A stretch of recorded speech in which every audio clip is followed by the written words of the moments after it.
Very good. You have a good understanding of what it takes to be an effective speaker. Now let's learn how to be an effective listener, the other form of communication. Look at your workbook titled Profiles in Listening, and we're going to list some of the things we could do to be better listeners.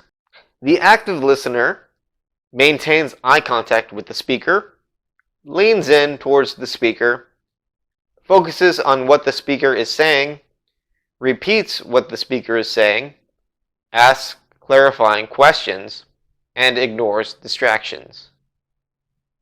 Very good. The listener does all those things to make sure that they are understanding what the speaker has to say. Those are all great qualities of great listeners. Now let's learn what it costs to be a distracted listener. These are the characteristics of distracted listening. The distracted listener interrupts the speaker, avoids eye contact, turns away from the speaker, focuses on something else, thinks about what to say next, and is easily distracted. Excellent. We're going to learn how to identify active and distracted listeners with our story about Captain Goldsworthy and his treasure map.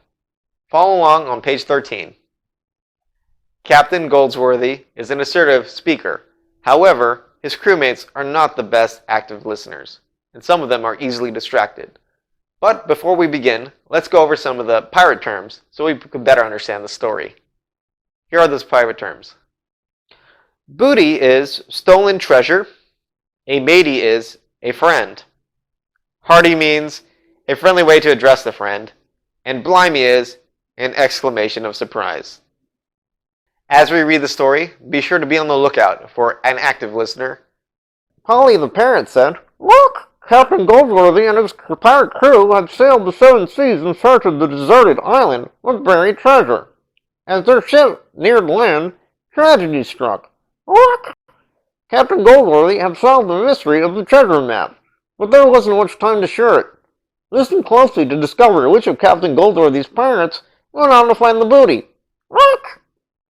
Edward Ninny said, "Arr, we've been hit, mateys. A great grand sea beast, the mother of all whales, has slammed our ship." Peggy Scar said, "Ahoy, thar be land just ahead."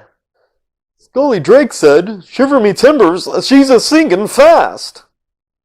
Captain Goldsworthy said, "In case I don't make it, me hearties, I've solved the map's mysteries of finding the buried treasure. Gather close to listen."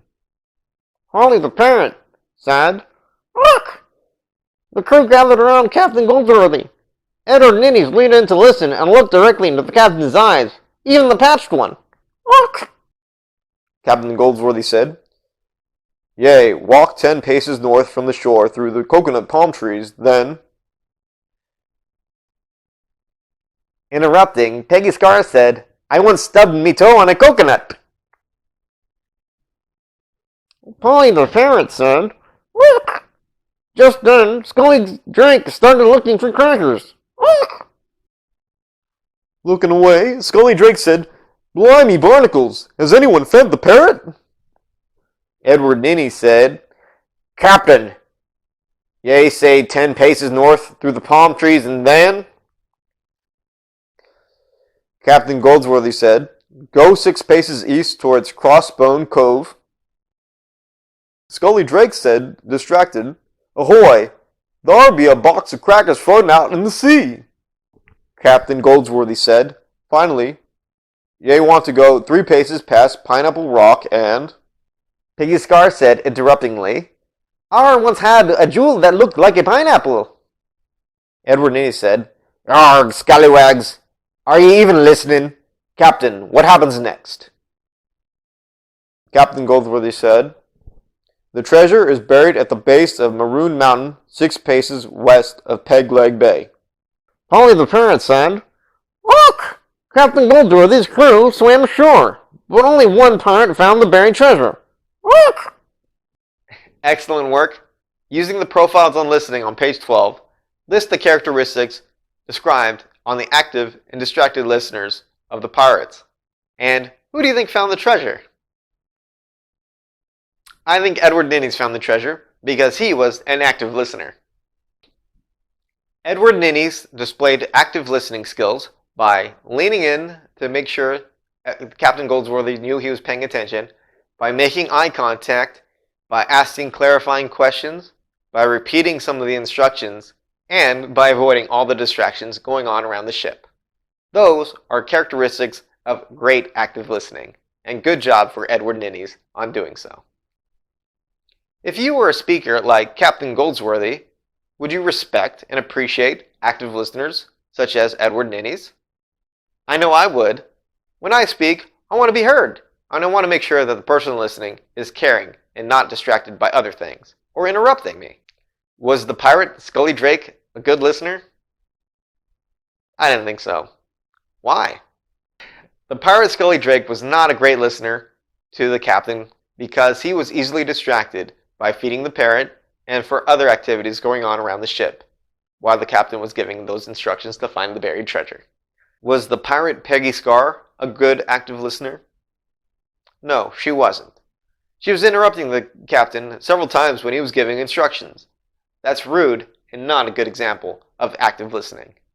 If you were Captain Goldsworthy and you were getting interrupted or the person listening to was easily distracted, how would you feel? You might feel frustrated or annoyed or feelings of disrespect. And those aren't good qualities to have and emotions to feel when you're trying to be nice and active speaker. Excellent work. An active listener is engaged in the conversation. That person is not easily distracted and shows care and respect for what the speaker has to say. Communication is not simply the exchanging of words. Both the speaker and the listener have to work together to make sure the message is understood clearly and respectfully. Those are qualities of great communication. Effective communication is a very difficult skill to learn. However, the more we practice it, the better off we'll be. Join us next week when we are going to use our communication skills to help build better and healthy friendships. That's it for today. Join us next week. Bye-bye.